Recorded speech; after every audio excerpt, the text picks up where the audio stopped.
sound of silence. The pitch black sky that tells me I'm far away from home.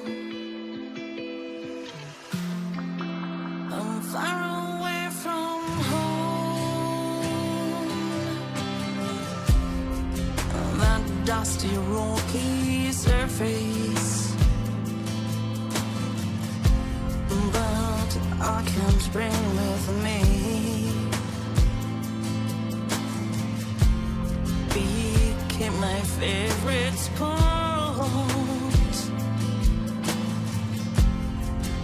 Became my favorite place.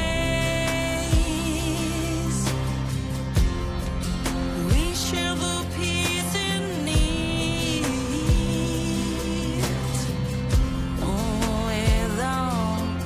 With all humanity, I share the peace in need. I'm far away from home.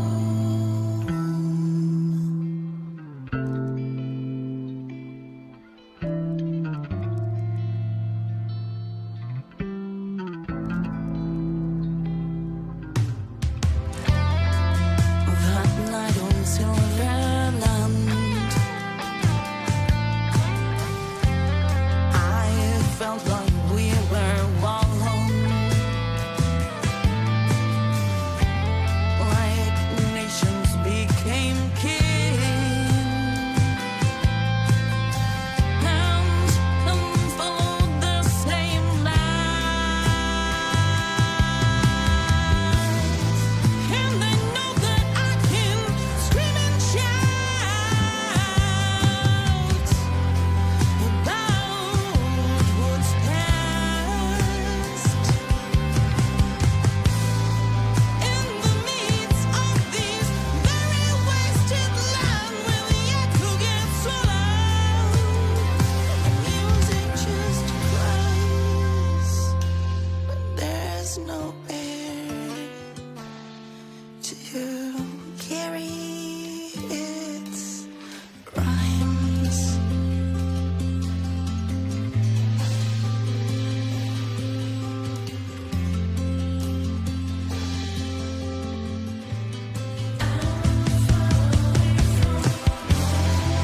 We share the peace in ease.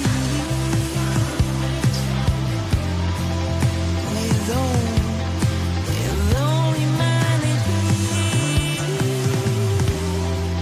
we share the peace in Oh, God. Welcome back, everybody. This is hour two. We roll into the brunch celebration here on 106.9 FM in the Club with Lucas. But I'm not alone because she's a triple threat, you guys. She's producer, writer, director. Georgina Tremayne is sitting right next to me. And for the next few minutes, we're going to be having a champagne jam without any champagne.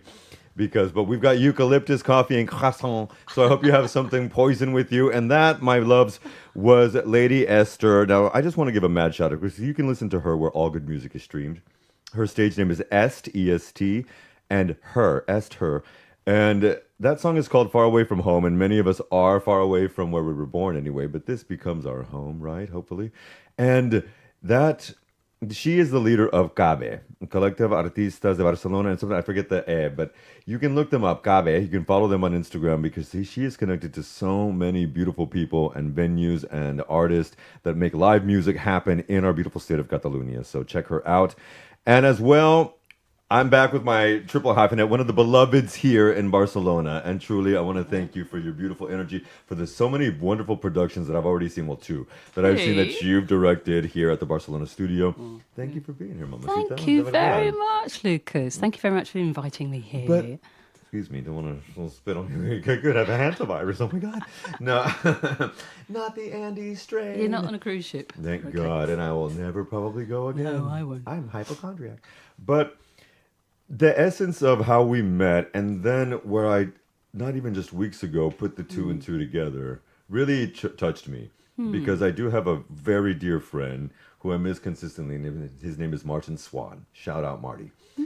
And he was one of the actors in Trevor. That's right. Yeah, it was great. And he was actually one of the first people I ever interviewed here when the studio did not look like this. Oh, really? And Yeah, so, yeah. He yeah. played Dave. He was he was the hot guy.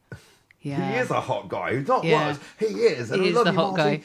But I did not put the two together that our beautiful Sir Trevor was somebody that who played in this film, Yeah. was someone that you were not only related to, you were married to. Right, right. And Hunter. so, Yeah. can we talk a little bit about that story, please, and what brought us here today? And well- then talk about the film? Yeah, absolutely. So I am still married to Hunter, but he's not on this planet. I know. But so good start. Amen.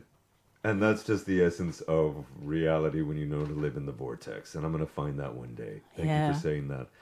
The beauty of what brought us here today, though, is that the film, which is a funny look at life in general. It is. It's a really funny film. With wonderful actors. Also, my girl Lisa's in that show. Lisa's great. Lisa Coleman, Stephanie Figuera. Oh, And it was, and also this guy, Anshon was played by a guy that's not even an actor, but he was just brilliant. He was pissing in absolutely your brilliant. pants all the time? I The wasn't three on of set. them- I was on set Oh my one day, and I was God. so bored. Lisa and Steph. Yeah, and no, they're Marty, great. I can't even. They're just really, Shout really out great. Steph, ella también. Yeah.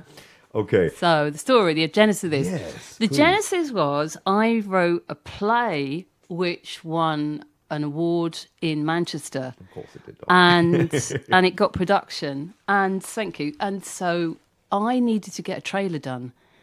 It was it was awful. So Hunter had met Carlos Domecq, who was the director, and I said to Carlos, would you make me a video? I need a 90-second video. I don't know how to do it. So he did, and as a return I said, I'll write you a feature film, because he wanted to direct his first feature film. Love it. Yeah, but you make these, you say things when you've had a few glasses of wine, and then you just think, oh God, I've got to follow through, otherwise I'm going to look like a loser. Fake. Exactly. Right. So yeah, and then after many bumps, we managed to get the film finished, and it won a couple of selections in the middle of COVID.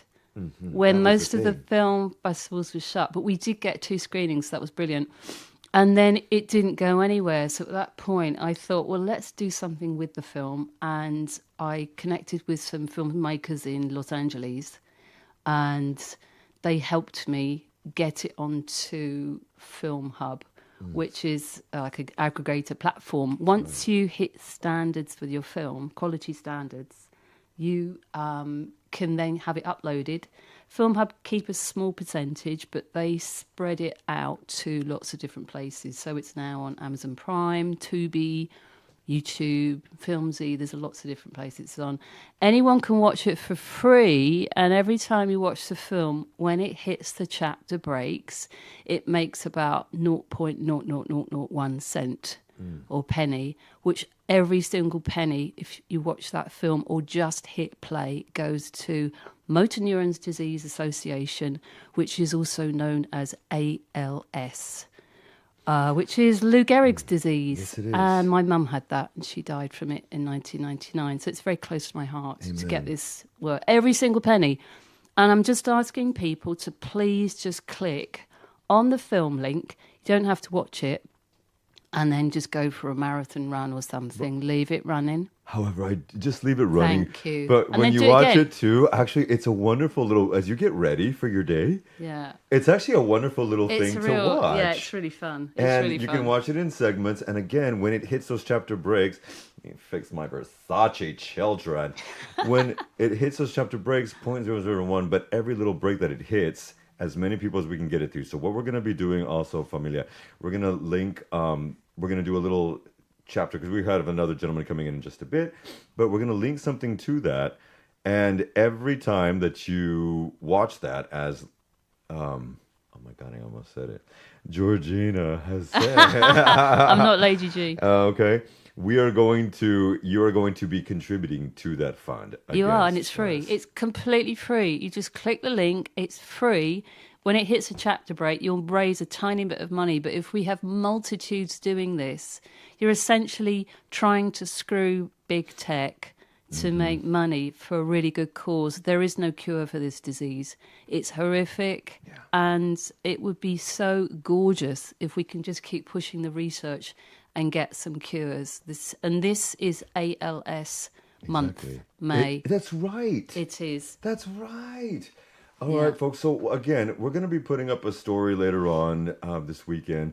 It's going to have a link to at least one of the places. If it's not Film Hub, you can catch it on Tubi. Obviously, here is probably better on Film Hub or YouTube here in Europe.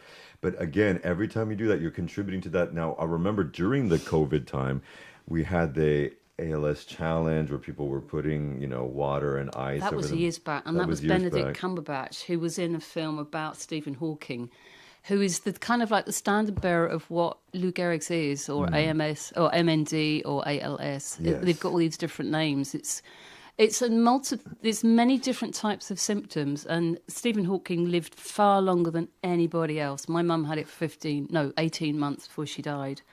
And it can go really fast, and you can get it in your 30s. I think Stephen Hawking started getting it in his 20s, and he lived a very long time, but he was an anomaly.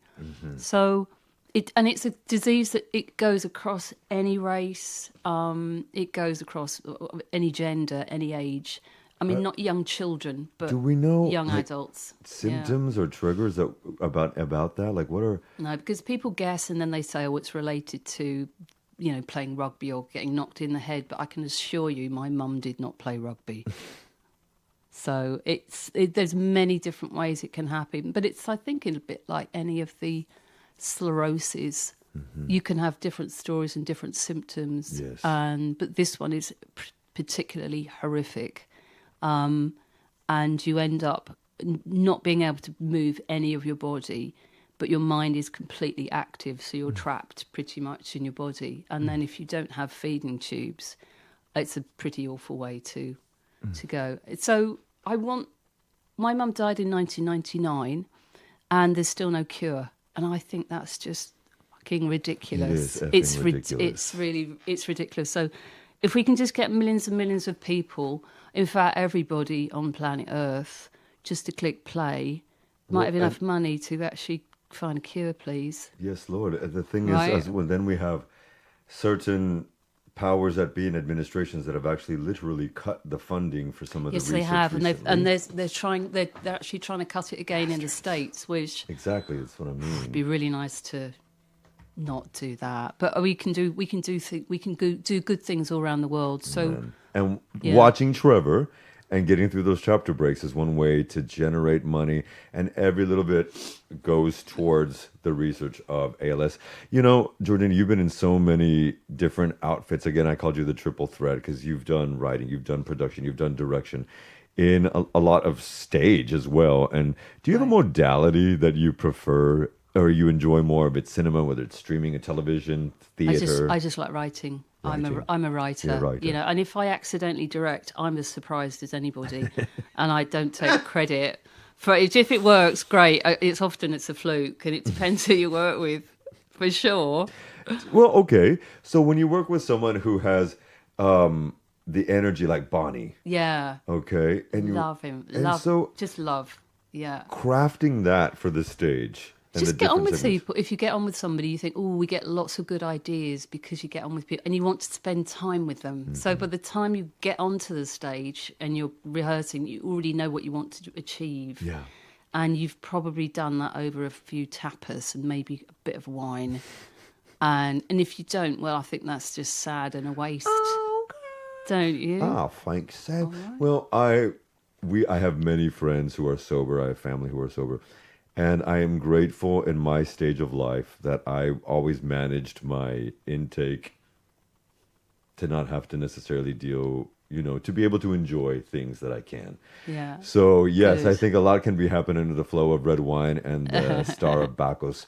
But also, I wonder what put you as a younger lady into the realm of wanting to pursue these arts and writing and... Because I worked in New York. I set up a tech firm, and I took it to top that it could be at that point, I got really burnt out. I didn't sleep for about 3 or 4 years. What And years then were these, if I may ask? I came here in 2010. Okay. But I made a decision. I just needed to stop and change my life. And I wasn't enjoying New York anymore. And it just got boring. Where were And, you living? If I met you talking to a New Yorker. well, first we lived in Sunset Park in Brooklyn. No sunset, no park. We were the only white people there. I loved it. It felt very normal because we'd moved from London. Yeah. And then I was working on 31st and 5th, right by the Empire State. Of course. And I was selling software to executive search firms, all the people that you place around the world that make all the decisions and destroy it. Fine. Yeah, I know. I've got a film about that. Okay, and It's then hilarious. you said "Hail to the Nut" because I moved here from New York as well around that time. Oh, did you? And I'm from Brooklyn too, Fort Oh, Greene. really? Oh, okay. The Fort Greene area. Then I bought a house in downtown Jersey City, right opposite That's where my sister World moved Trade from Center. Brooklyn. Yes, It's the hottest spot in America in now. Paulus Hook. That's where my No, sister this lived. was right next to Grove Okay. Street Park. All right. So, yeah. So basically, yeah. Georgina and I've been chasing her from Brooklyn to I spent a Jersey lot City of to time. here. I spent a lot of time in Marie's Crisis Cafe, singing in Greenwich Village. Right, Okay, but Hunter's had the greatest voice and just took the my place away. It's family, great. my Italian side of my family own a lot of the old, except they? from CBGB's, Yeah. the old punk rock bars there. Oh, do they? Yes. Oh my God, because Niagara, 2A, Hi-Fi, Lakeside Lounge. I mean, there's a lot of them there in Alphabet City. Yeah. I so- think I kind of wanted to move at the point where everything was closing a bit. You know, all the cool places were getting closed. Like, oh God, it's it real was estate. keeping them open, and we have been now for 40 moved years. here. It's been real. So I moved here and then opened up and then started a writers group because I just didn't want to cruise bars. Mm-hmm. And that's when I started writing properly. How can people get a hold of you if they would like Just to? go to my website and just email me. I don't care. Whatever you Okay. like. What is the email? Quickly. my name? GeorginaTremayne.com. Georgina Tremayne. And Georgina, just how we spell it in Catalonia, eh? Georgina Tremayne. I don't hear- Tremayne. Georgina. Mm-hmm. Tremayne is TREMAYNE.com. And also on Instagram. And folks, you're going to be seeing this link in just a little bit as well. You're also going to be seeing it. We'll put that on our meta pages on Facebook as well.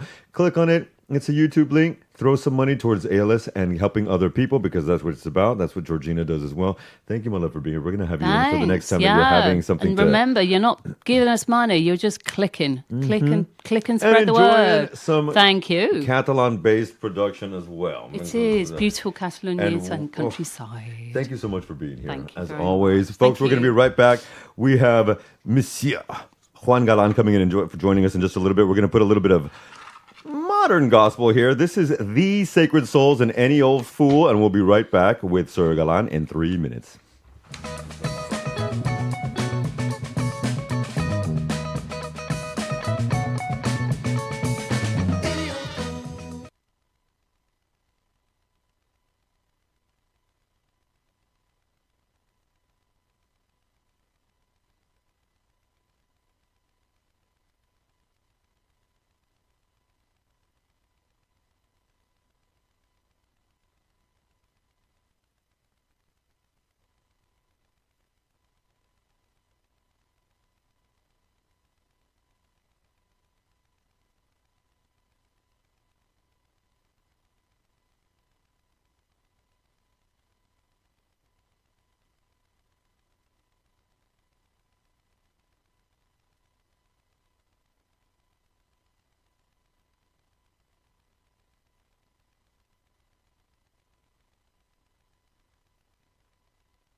Hey, children of the corn, we are back, and that was Any Old Fool. You called me who? It's a little bit, no? Okay. Well, Any Old Fool, These Sacred Souls. Now, "the" is spelled Thee, but it doesn't matter because you know what? Men's wellness coach and content creator, and I'm just disappearing by, guys. Juan Galán is here with us. Hold up. Did you hear that, Juan? Thank you, man. You're here. Thank you This so is much my for one-man having me. band clap for you. Man, how have you been? Welcome to the Club with Lucas on 106.9 FM. Let's talk. Are you ready? I'm ready and I'm flattered Hey, to be man, here. this brother was born ready. We have a friend in common that I'm having dinner with Tuesday. Phil, I love you, Poppy. You know Mr. Palin, right? Of course. And nobody loves Olivia Dean More than like him. Phil and Javi. Okay. Now, I got to say, though, Ray's new album, you know Ray? Ray. I'm passing her to you, man. You are going to cry the tears of joy. Maybe I have actually. No, she's una chingona, de verdad. She just won the Mercury Prize Award last year from England. She's a badass. Anyway, let's talk about men's wellness because we were just doing that in the last hour. We featured the leader of the BDSM Film Festival here and all over Europe, actually. And one of the last things we started talking about that we tapped into was, oh my God, why are men so effed up? Okay. Now, as a homosensual, because I am a homosensual, there is this element where I think many of us, specifically if you come from a city that's so wonderful as New York, where, and I'm 87 years old. So when you're 87 years old, you've fought for everybody's rights. And then you see a bunch of chemsex freaks here, and it makes you feel dry down there. And And up here as well. well, I can't because Jesus lives here with David Bowie. But, you know, the Jew. But there's an element where it does become daunting when you hear over and over your sisters complaining, gay mates complaining, a lot of my business clients and students that I deal with in counseling. It's interesting that we also really see this in gay men's life as well. I think it's even more exacerbated. Tell us a little bit about your story, sir, if you can. Ooh, it's a long one. So I'm from Colombia. I grew up in the 90s and obviously in a very male-dominated culture, alpha Latinos, male, what are you talking machos. about? Yeah, of course. And I knew it was different from the moment I can remember, from the moment that I have had awareness. I knew it was different. I didn't shame myself for it. It was just. Did your parents? No, actually, I grew up in a beautiful family, and it was hard for them, more for my dad, most specifically, when he found out. But he's such a wonderful, good-hearted man. He's like already over it. But in the society that I grew up in, and then one of my biggest role models was my grandfather, and he was like super anti-gay and like homophobic. Gay. No, I'm just kidding. No, Did you ever wonder? so it was really hard. That was a joke. I'm totally. Oh no, it's okay. It was really hard to like try to really fit into a place where you just knew you weren't like them, right? So when I turned 18, I decided to leave Colombia and I moved to Barcelona. And it was beautiful because it was the first time that I experienced freedom. But with that freedom came the realization that that shame that I had grew up in with also followed me here, right? And Were you trying to perpetrate? Excuse me for interrupting. Were you trying to perpetrate being heterosexual and all that as well? Like, I guess throughout my teenage years and young adulthood, I think that most of us, especially who grew up in Latin America, like macho culture, you try to Las Americas, creo yo. fit in, right? So you try to act like them, even though it's not who you are. So yeah, I think I did. But then I moved here, and obviously Spain is very open-minded and freedom of In expression. comparison to Colombia, not in comparison to New York City, but yes. Yes, Definitely. I mean, you compare it to what you know, right?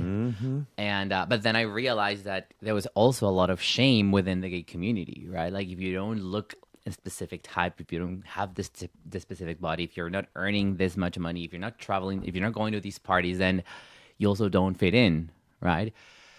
So that's where my challenge really started, and I'm pretty sure like a lot of men can relate to this. So you end up trying to belong, and what this does is that you stop looking at the wound you've been carrying, the shame. You start replacing it with excesses, like partying, drugs, sex, alcohol, all these things that keep people numb, everyone, but we're talking about the gay community specifically. And I was lucky enough to have walked a path that allowed me to become more self-aware, and I found God, and Well, you had God before, right? I reconnected with God. Amen, yeah. Yeah. And Jesus. I didn't know Jesus though. The Jew?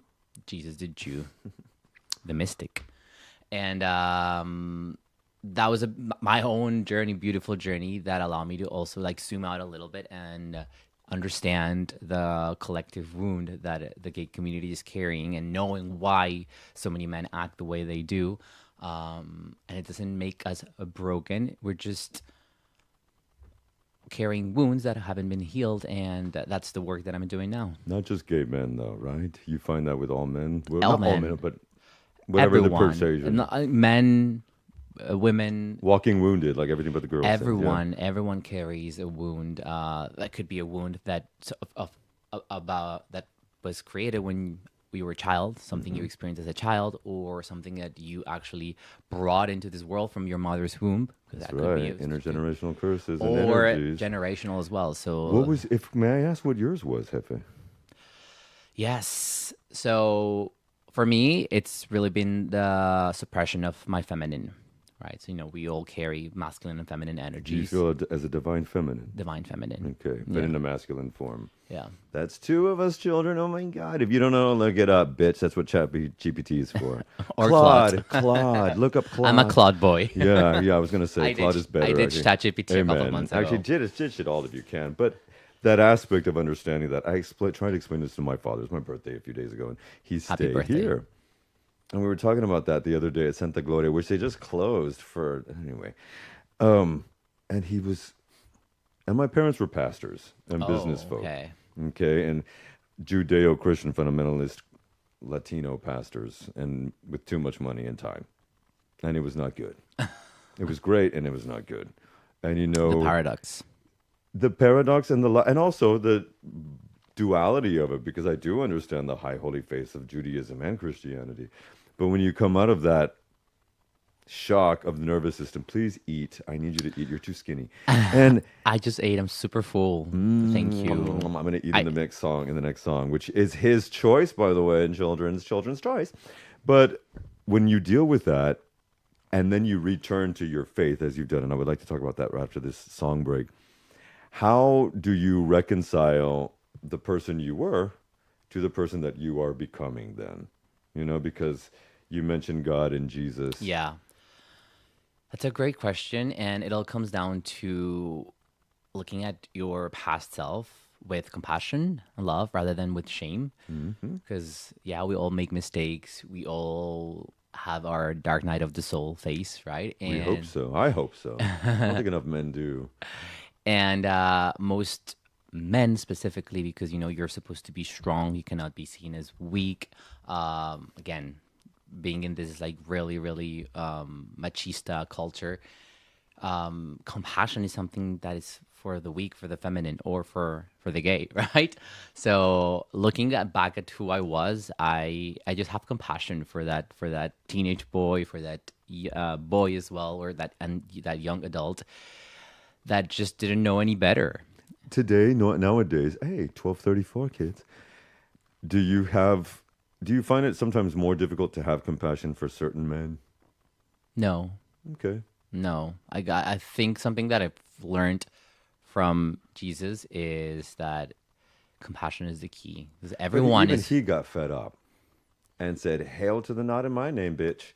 Yeah, but that was an extreme, Yeah, and we are living in the realm of extreme. Yeah. So I wonder at some point when you watch things like Manosphere or things like that, and you see... I mean, one of the persons that I dislike, I don't hate anyone, but I dislike I don't even use that word. his ways is Donald Trump. And I could look at him and be like, he's nuts. He is like the worst person in the world. Or I could look at him with compassion and try to see what's underneath that mask, because he's wearing a mask. It's a facade. He's like basically Always has been. defending his identity to the point that he's just hurting so many people. But the most hurted person is himself. So I can get to see the wound and understand, okay, where is that coming from? So Gay. Yeah. I'm kidding. it's so gay. Children of the Corn, my brother picked a song that everybody needs to know, and if you don't know, then I'm going to disown you, because she was just performing with Sabrina Carpenter. Everyone's performing with Sabrina Carpenter at the Met Gala. And so this is My Bitch, Stevie Nicks and Fleetwood Mac from 1977, #1 song of that year.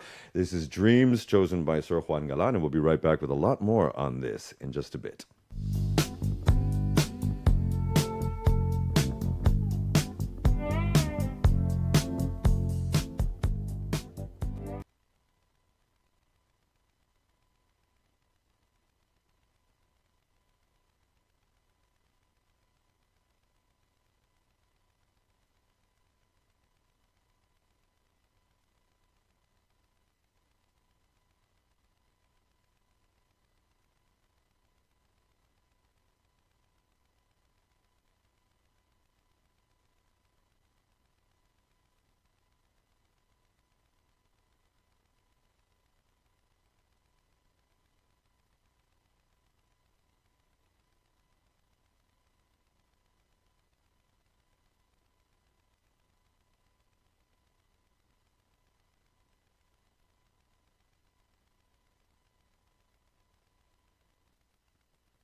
Do you know, though? Do you know, Diane? That was me doing Whitney, talking about Stevie. Now let's talk about Juan Galán over here, please. Let's talk. So, in reference to the vulnerability factor, you were just mentioning before the song that, owning and giving compassion to the person you are and what you're becoming. I'm going to turn this off, mijo. Okay. It gets really Yeah. cold. No, it's cold. No, it's cold. We don't want your nipples towing. And my big thing, specifically from what I overcame in the last 2-3 years, has been somatic work and nervous system regulation. Hello. But also forming proper attachment styles. I'm really big on secure attachment styles. And after a second, when I see it, by the third time, I'm striking you out. If you know, Good. I Because most don't have people time. don't. Exactly. And they go on and Yeah. pursue. And in some elements, especially when it's down to work and stuff like that, I'm a Taurus Leo. I need to get shit done. I'm from New York City. I will fuck you up. But I'll also take you out for dinner afterwards. Okay, don't cry. Or cry and then we'll talk about it. But nervous system regulation, vagus nerve work, that's something that's popped up in your feed. And that's what actually, because I follow so much of that through you on my algorithm, and because we both follow Phil, and so then that's why I reached out. But also it's the spiritual element from you as a pastor's son that made me curious. The vulnerability of men that you think they most think it's too feminine, it kills attraction. Does emotional awareness actually make you stronger in your opinion? Oh, 100%. So It makes you please explain. more emotionally aware of who you are, and just having that awareness already makes you stronger. Not in we're not talking about like physical strength, right? We're talking about emotional strength. We're talking like Kelly awareness. Clarkson shit, you We're guys. talking Kelly Clarkson, right? So absolutely, and I do feel that gay men are more in tune with their vulnerability. That's because, and again, I'm not Often had to generalizing be. here, but most of gay men are by nature just softer. They're more in tune with their feminine, and I had to suppress it for my entire life, and now I'm like starting to like reconcile and like bring it back into who I am. But I've always been super vulnerable and sensitive, and I've had my online business for like 5 years already, but I started doing something completely different. I started doing Instagram and marketing coaching. And even back then, my whole content was about that. I was always very open and vulnerable with the things that I was experiencing. I just like to share what I'm going through because I know that people feel seen when you do that. And that made me feel really empowered as well. So doesn't make you physically stronger, but it just makes you more aware, and self-awareness is key in this world where everyone is just living so disconnected. Obviously, these things are truths. It's the thing that I find that most men don't follow through, gay or not, is it is sometimes an hourly thing to be aware of. It's not you just do it once in a while and then I'm going to go to a retreat and go fuck yourself. And no, it's not yeah. about that. And you can tell I'm really New York. I'm sorry. Go fuck yourself. And we create space. No, you don't. You don't, honey. And if you know, you know. If you know, you know. And the whole point of this is that I see low to no community in the gay realm. I see a lot of fraudulence and a lot of people that can talk the talk, but they don't walk the motherfucking walk because that is not easy. Yeah. And keeping it real, like Dave Chappelle going to Saudi Arabia real, fuck you. If you need some water. Oh, thanks. I still Okay, have you it. have some. Okay, but is important. And so when we're dealing with people who are not necessarily walking the walk that they're talking, how do you try to curb them back with the counseling that you do? How do you try to bring them back into that, living reality on reality's terms awareness? So it's not easy for men and their ego sometimes. No, it's not easy. I think the most spiritual thing that you can do really is not to perform, but to start becoming aware of your day-to-day reactions to everything. And because we all have reactions, we all get triggered like that's not going to change, right? But like becoming really aware at the moment that when this is happening, okay, what am I feeling? Where Why am I feeling this? why and where in the body is this happening? Is this happening in my chest, in my stomach, or am I just in my? Because most of us just spend the whole time here in the head, Yeah. and that's not gonna take us anywhere, right? Because the head can be your biggest enemy, but the body really Keeps the score. keeps the score and holds all the answers. And we've been conditioned, men and women, to be completely disconnected from our bodies. Even religion has shamed our bodies for so long, and it's like they say it's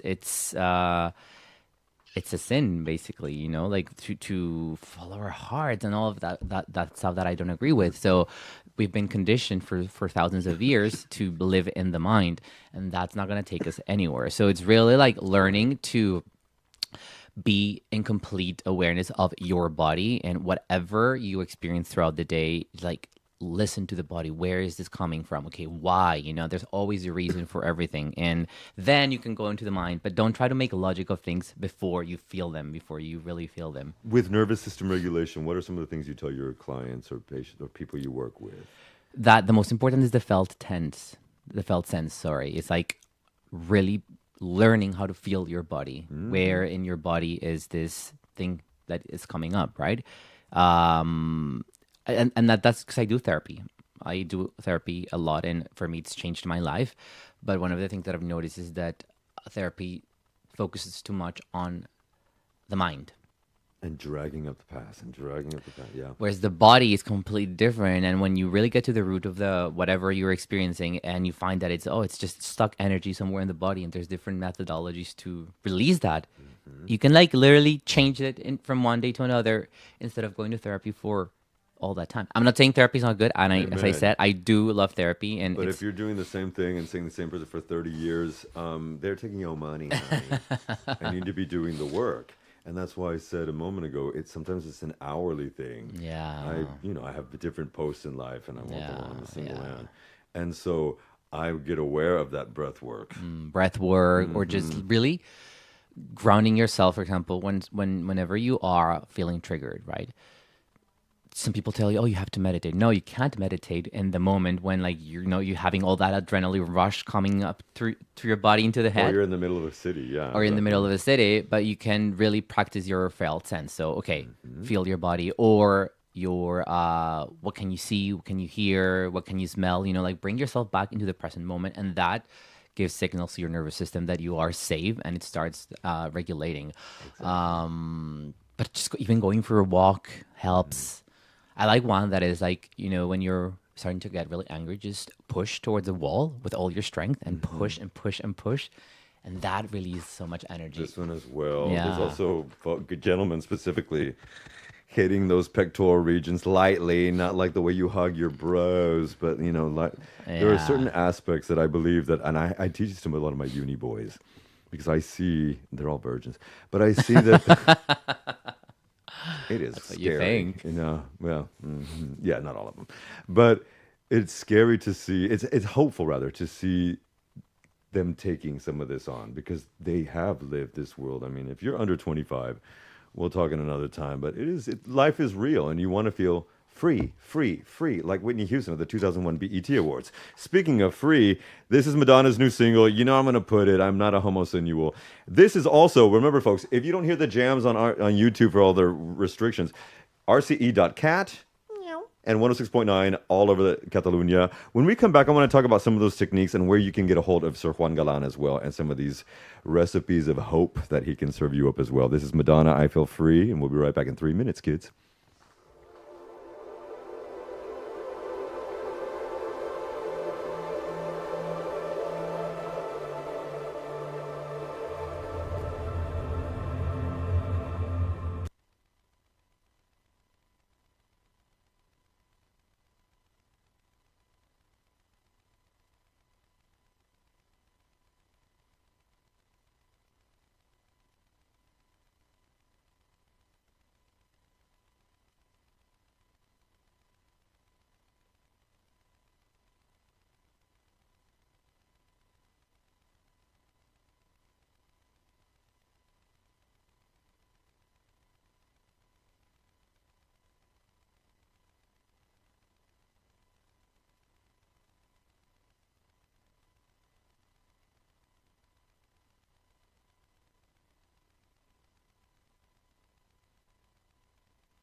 Around here on the dance floor, we feel so free.